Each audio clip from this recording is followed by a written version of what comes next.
Hello there. Welcome to the Saroy channel, wherever you are in the world. And so much love to each and every one of you. What a wonderful story we're on to tonight. And we can rarely commiserate with the mother because this mother has lost her son on the Appalachian Trail. His tent was found empty and there's no sign of him anywhere. And this is a woman who's gone through so much grief. She was an orphan. Both her adopted parents were killed by a rogue wave. Then she lost her husband to pancreatic cancer, and now her son has gone missing on the Appalachian Trail, and she's currently in an office having a counselling session with the pastor, and is very frustrated because she doesn't feel anybody understands her plight. So let's get on with our story, but before we do, don't forget to subscribe to the channel, click the notification bell and the thumbs up. And let's continue with part 2 of our story tonight. Pastor Amish rubbed his moustache, looking both reflectful and sympathetic at the same time. He felt so much compassion towards Claudia Hannon, but he needed to encourage her in any way he possibly could, as she was like sinking through quicksand. She looked so desperately aggrieved. "Of course you feel as if you're in limbo, Claudia. That's an excellent way to put it. Not knowing what happened to Jack on that camping trip up the Appalachian Trail has got to be torturous for you. When we don't know the whys about something, or even what actually happened to the person we love, it hits us very hard. It's brutal. I always say that even if the worst has happened to a person, it's so much better to have closure, to know what had happened. It's the not knowing that can be extremely taxing." "You're telling me, Pastor Amish. I barely get a wink of sleep at night these days. In fact, all I do is toss and turn and break out into a cold sweat. I'm not going to even mention the nightmares when I do manage to go to sleep. I sometimes wake up screaming in the middle of the night. I keep going over and over in my head about what could have possibly happened to Jack. If only I knew the answers to that question, I might find a small measure of peace." "That's exactly what you need, Claudia, is peace.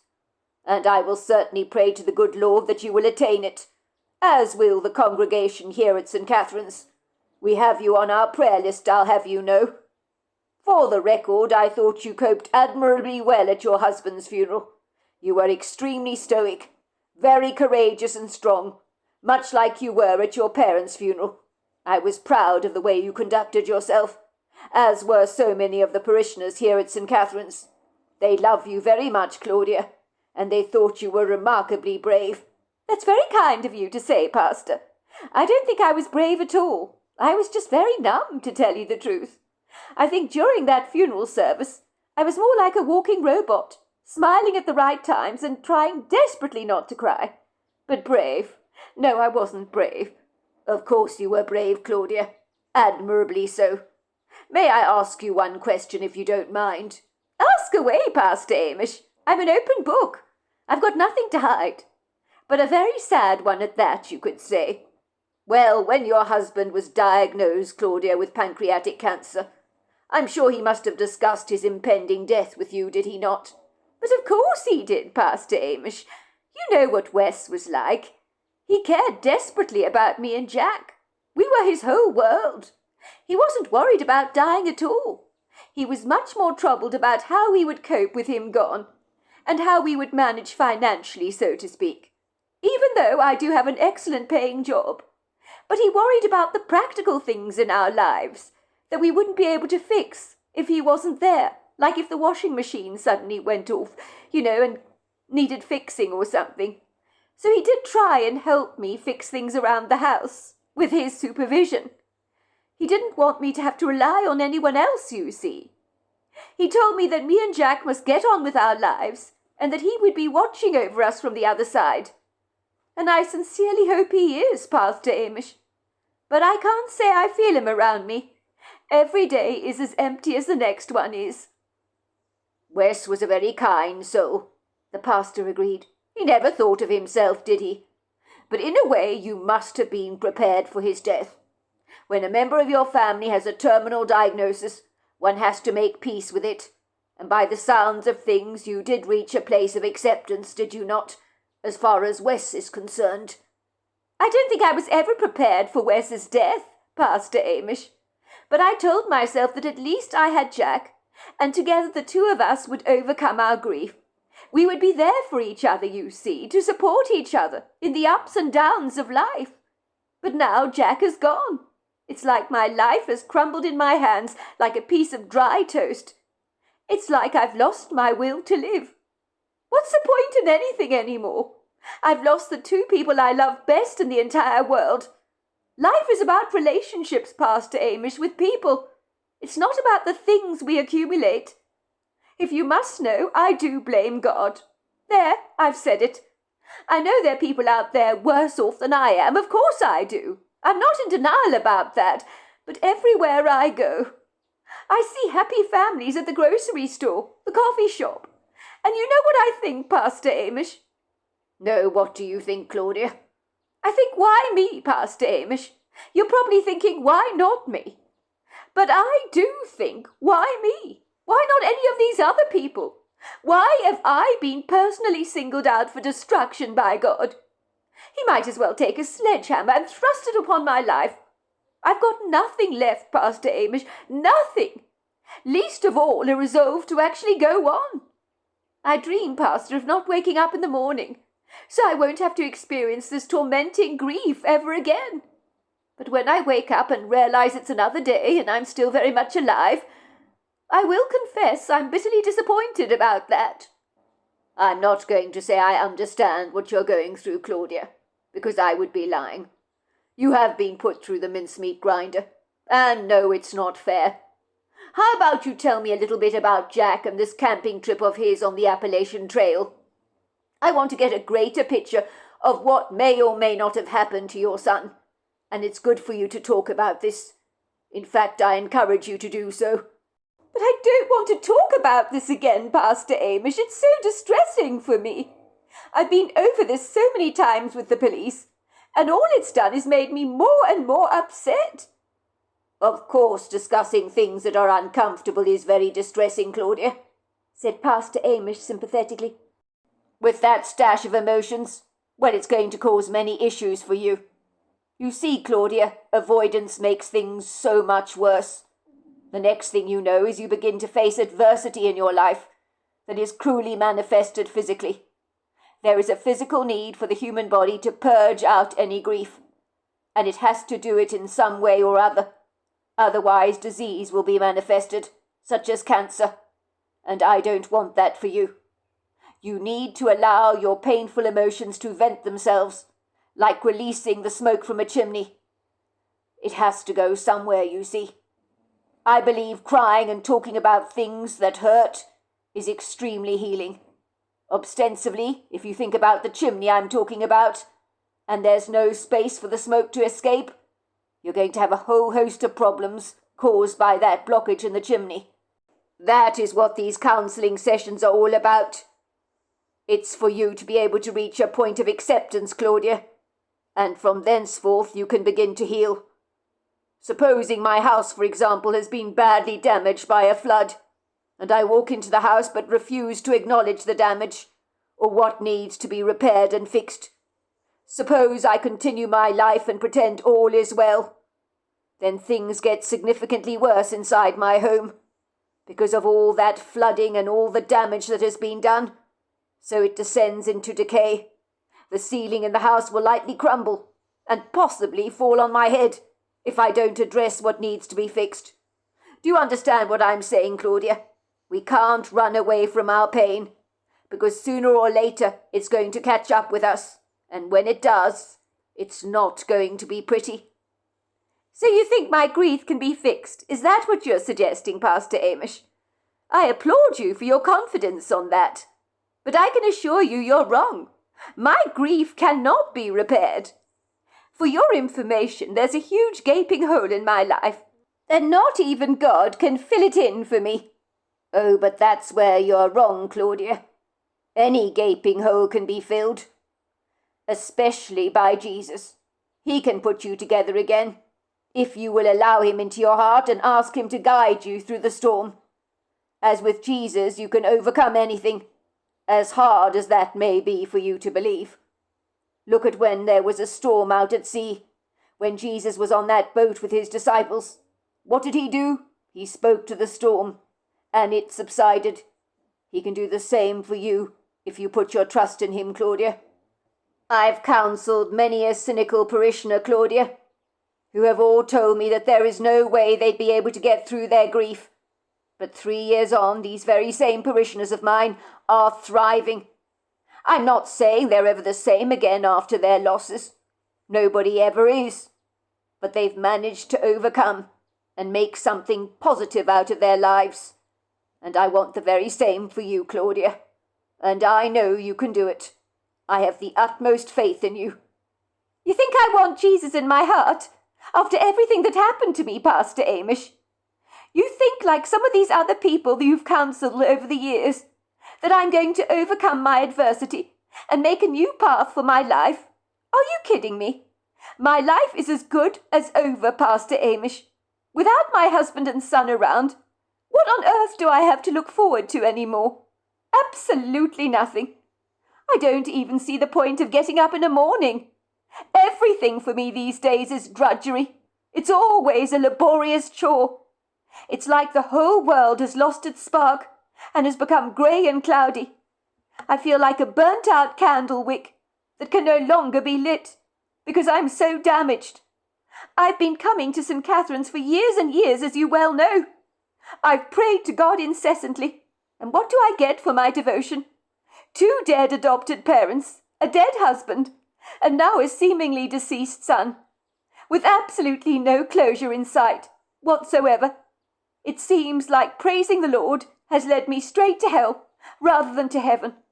So I'm very sorry to say, Pastor Amish, I know this is not what you want to hear, and frankly I don't actually care. But I'm done with God, thank you very much. And as for your counselling sessions, I don't know why I even bothered to come here today. All you're going to tell me is to buckle up, tighten my seatbelt, because things will get better. But I know they won't. The road ahead of me is grim, like a traffic jam that I can't get through. I feel stuck on this road, as if there is no end in sight. No way back home, if you know what I mean. My home is with my family, Pastor Amish, and they're all gone from my life. And without my son, I feel as if I can hardly breathe, as if all the oxygen has been unscrupulously sucked out of my lungs. You don't know whether Jack is dead, Claudia. He may still be alive. Why are you so quick to give up on your son? You don't know what happened to him. There is still hope, is there not? His body was never recovered. This time Claudia glared at Pastor Amish. How could he be so ignorant? If he was trying to make her feel better by applying some hope in this counselling session, it wasn't going to work. She wasn't stupid. The tent that Jack had been camping in had been found empty. Police believed the worst and had told her as much. The police knew what they were doing, for they had dealt with a plethora of missing persons cases before, and most of them hadn't ended well. The officer dealing with her case had told her as much. The police had used search dogs and helicopters to try and locate the whereabouts of Jack, but it had been a fruitless endeavour. The cadaver dogs that were employed on the search had not picked up any scent trail that would ultimately lead to her son's whereabouts. As it would seem, no trail of his scent was ever recovered. So the mystery of what had befallen him on his Appalachian camping trip had left many completely stumped, and with more enigmatic questions than answers. There was also the diary to consider that was found in the tent, in which her son had expressed his deepest, most troubling thoughts, for losing his father so tragically to pancreatic cancer had left Jack feeling hopeless, very lost and confused, which was why some people thought her son had committed suicide. But he wouldn't do that, would he? Claudia had reasoned with herself dozens of times over this, and she kept coming to the same conclusion. Jack would never kill himself. Claudia knew her son very well, and on many occasions they had talked about people who took their lives through suicide. And Jack had said, "I'd never do that, Mum, even if I was at rock bottom, because life is a gift, isn't it? We should live it to the fullest." Jack had always been an upbeat child with a positive outlook towards life. Granted, he had received a knockback after his father had died, for they had been extremely close. And yes, he was devastated his father was no more. But would the pain of losing his dad tip him over the edge? Claudia didn't think so, nor did she believe that that is what had happened. "Pastor Amish, I don't know what you want me to say. Jack went on the Appalachian Trail. His tent was found abandoned. How many times do I have to tell you this? And you're suggesting he might still be alive? Are you insane? It's obvious that Jack is dead. Even the police believe as much. People have been saying I should discuss having a memorial service for him with you here at St. Catherine's. But I can't go there now, Pastor. I'm not willing to let go of Jack just yet. I'm not willing to accept he's dead. I just can't do that. It's all too much for me to stomach at this point in time. So I'm not going to discuss any memorial service with you. So don't even think about talking about that with me." For a moment, Pastor Amish looked at Claudia reflectively, as if he was meditating on her very words. He tugged at his moustache and said, "Tell me something, Claudia. Do you feel in your gut that Jack is dead?" The solemn tone of his voice suddenly lowered by several decibels. His eyes fixed steadily on Claudia, with an intense gaze, which was somewhat disconcerting because it was so piercing. What was the pastor on about, Claudia wondered. Her son Jack was assumed dead. So why was Pastor Amish asking her such a bizarre, almost preposterous question? "Why would you ask such a nonsensical question, Pastor Amish?" said Claudia, looking somewhat befuddled. "It's not what I feel that matters, it's what I know. Since when do feelings ever count for very much? I would have thought feelings were notoriously unreliable. Jack's tent was found abandoned. They searched for him everywhere. They found no trace of him. Of course he's dead. Isn't that obvious? For a pastor, you don't half ask some objectionable questions, if you don't mind my saying." "The evidence suggests he's dead. I do agree with you on that, Claudia," said Pastor Amish. "But as a mother, in your heart, what do you actually feel? Do you believe in your gut that Jack is really dead? Answer me that one question, Claudia, and think about this very carefully. There has been no sightings of your son to date, but do you actually sense that he is dead, deep down in your gut? Sometimes the answer we're looking for is directly within us." "I don't believe in my gut that Jack is dead, Pastor Amish.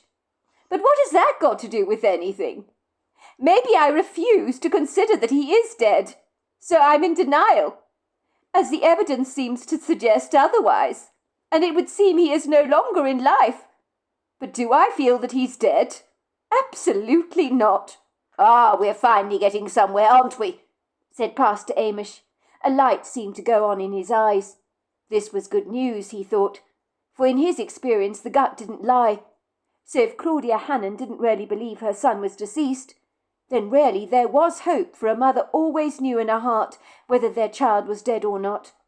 Pastor Amish was certain of this, although his approach to talking about such a matter like this was extremely unorthodox. He didn't want to give Claudia Hannon false hope, but if she genuinely believed that Jack was not dead, well, then maybe he wasn't. "What is that supposed to mean, Pastor Amish? What exactly are you trying to say? Spill it out, will you?" "Well, it means maybe your son is not dead. I've been doing counselling sessions for many years, Claudia. One thing I've learnt about the gut is it never lies. The gut is an inbuilt intuition that if you tune into it properly will give you the answer you seek.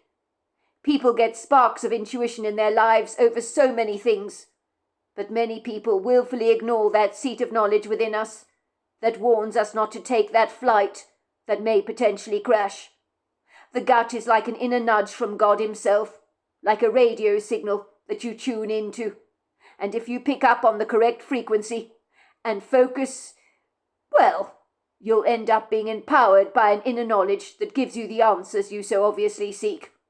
I know a woman who lost her son in a car accident, weeks before her son's death.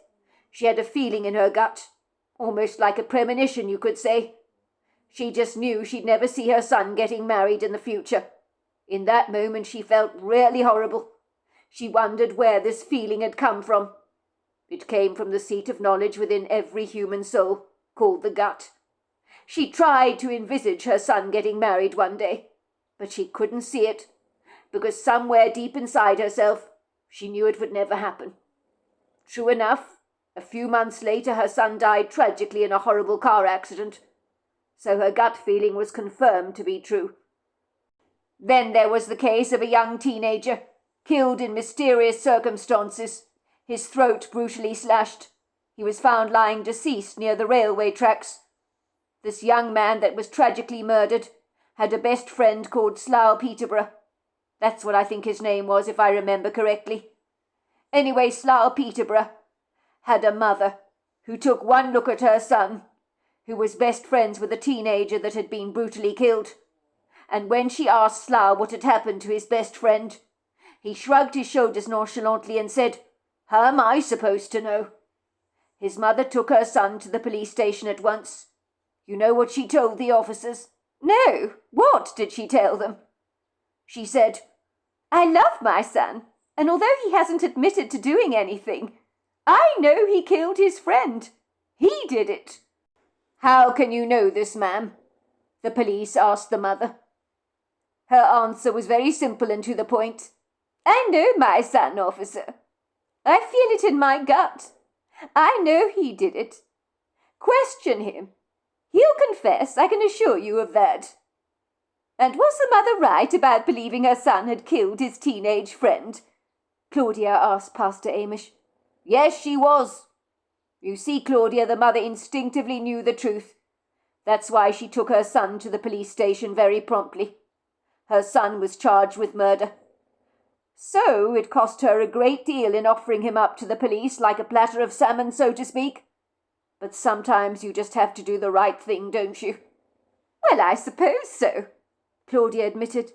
"I must admit I am impressed with the mother, doing the right thing. If Jack had murdered his best friend, not that he'd ever do something like that, of course, I'm not sure I'd be able to give him up to the authorities. I'm so protective over my son." "You say that, Claudia, but you're a godly woman, and I personally believe you would do the right thing. When kids are punished for their wrongdoing, they learn from their mistakes. And I dare say that young teenager who murdered his friend, for God knows what reason, apparently it was over some girl, well, now he's locked up in a prison cell, probably nursing a great deal of regret." "There are no winners in a story like that, are there?" said Claudia. "The victim's family loses, as does the perpetrators." "You're not wrong about that, Claudia. I want you to think about this long and hard, and I want you to be extremely honest with yourself, even though it's not easy. Think about that poor woman when she realized in her gut that her son was guilty of committing murder, and she was willing to go to the police about it. Lots of people would not have been as brave as she was. They would have lied to themselves. They would have convinced themselves that their son had never murdered his best friend. Because we can do that to ourselves, you know, Claudia. We can lie to ourselves very successfully. Convince ourselves that no, our son would never do that. We tell ourselves things we want to hear and believe, because the alternative is too uncomfortable. But I want you to take an impartial view of your intuition and tune into it like a radio signal. Can you envisage Jack getting married one day? Can you see it in your mind's eye? Can you imagine him having a wife and children? Can you see yourself becoming a grandmother one day? Or when you try to envisage these scenes in your head, are they impossible to imagine? Can you visualize them or not? Tell me what you see." "I don't need to do that, Pastor Amish. Of course I can see my son in my current life. Only he's not here, is he? So obviously my gut is tuning into the wrong frequency. I'm probably not as tuned into my gut as that woman who took her son to the police and told them he was responsible for killing his best friend was. If you must know, I always believed Jack would marry one day and would have children, and I would become a grandmother. I never doubted that for a single second. But it seems my instincts into this were either misguided or completely screwed up. Perhaps I was lying to myself all along." "Well, I'm glad to hear you can envisage Jack in your life. and you're becoming a grandmother to his children one day. Now, let's look at the opposite scenario. You can tell me what you see in this one. When you think of your late husband and the dying process he went through, did you hold out any hope that Wes might finally recover from his illness, that he might get well again? Did you ever see in your mind's eye the two of you becoming old together? Think about it for a moment. These are painful questions to ask, but if you can be completely honest with yourself, you can tune into your intuition. If people could do this without bias, they could tap into so much truth, let me tell you. No, once I knew he was going to die from what the doctors told me. I didn't think there'd be any future for us. And no, I knew we wouldn't grow old together. I could sense it, I suppose. I knew our lives had come to a full stop. I knew pancreatic cancer had the most deadly reputation. It's the toughest cancer to defeat, you know. Everybody knows that. But even if it was a cancer that could be overcome, I never saw Wes getting better in my mind's eye, so to speak. I didn't hold out any hope for him making a full recovery, even with all my prayers. At the time, could you have imagined your husband attending your son's wedding one day? Oh, no, definitely not. I never imagined him being around for Jack's wedding, even before he was diagnosed with pancreatic cancer, would you believe it? I remember trying to envisage that scenario, but I just couldn't, and that was rather troubling, I have to say. Well, there you go, Claudia. The seat of your intuition is in your gut. You knew that your husband wouldn't be around when your son got married. The truth was in you all this time, and although you tapped into it, you did what most of us do, refuse to believe it. So you really think that Jack could possibly be alive? Because I don't see him as dead. Do you realize how insane you sound, Pastor Amish? You're being idealistic, fanciful even. But you've got this all wrong. All the evidence unequivocally points to the contrary. It shows that Jack has got to be dead. How many times do I have to go over this with you, Pastor Amish? His tent was found empty on the Appalachian Trail. Isn't that enough to say that something went terribly wrong on that trip? I'm surprised you're encouraging me to have a false hope, Pastor Amish. Isn't that the last thing you should be doing in these counselling sessions with me? I'm not trying to give you false hope, Claudia. That is the last thing I intend to do. You're here to be counselled and to discuss your feelings, which is exactly what we're doing.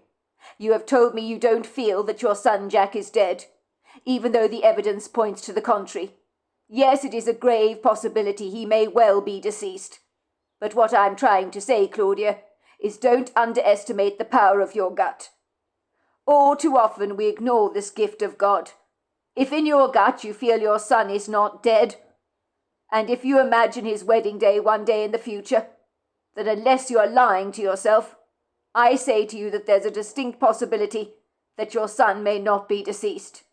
Maybe he wanted people to think he was dead. Perhaps he was so traumatized by recent events that he wanted to escape from the struggles of everyday life. It wouldn't be the first time this has happened to people. I know that in Japan, for example, they make a big business of helping people disappear off the face of the earth, so that no one knows what the hell has happened to them. They might even go so far as to help the people stage their own deaths. Some people find life so tough, for emotional or psychological reasons, so they disappear because the pressure of life gets too intense. They deliberately go missing, and then they start off all over again. There are so many stories of people like this, who are assumed dead, but years later are found alive, well and flourishing. It happens more frequently than you know. People are complicated, and sometimes they do things that surprise us all. There's a distinct possibility that Jack may have deliberately abandoned his stuff to make it appear that he'd come to some harm. Maybe he wasn't coping well with the challenges he was facing. You yourself say, Claudia, that his diary entries were very dark, expressing the frame of mind he was in when he wrote them. And that in itself is a big clue to me. Claudia, tell me, how badly did your son take his father's death, do you think? Well, that's another ridiculous question, Pastor Amish. Jack didn't take his father's death well. It hit him hard, of course it did. Did he talk about his feelings to you on the matter? No, he didn't. He was, what's the word? Closed up, perhaps. Rather reticent to talk about it. I think he was scared he'd upset me by sharing his feelings. Well, that's perfectly natural, Claudia. People often keep their feelings bottled up to avoid causing distress. So tell me about the diary the police found. Well, it made for tough reading, didn't it?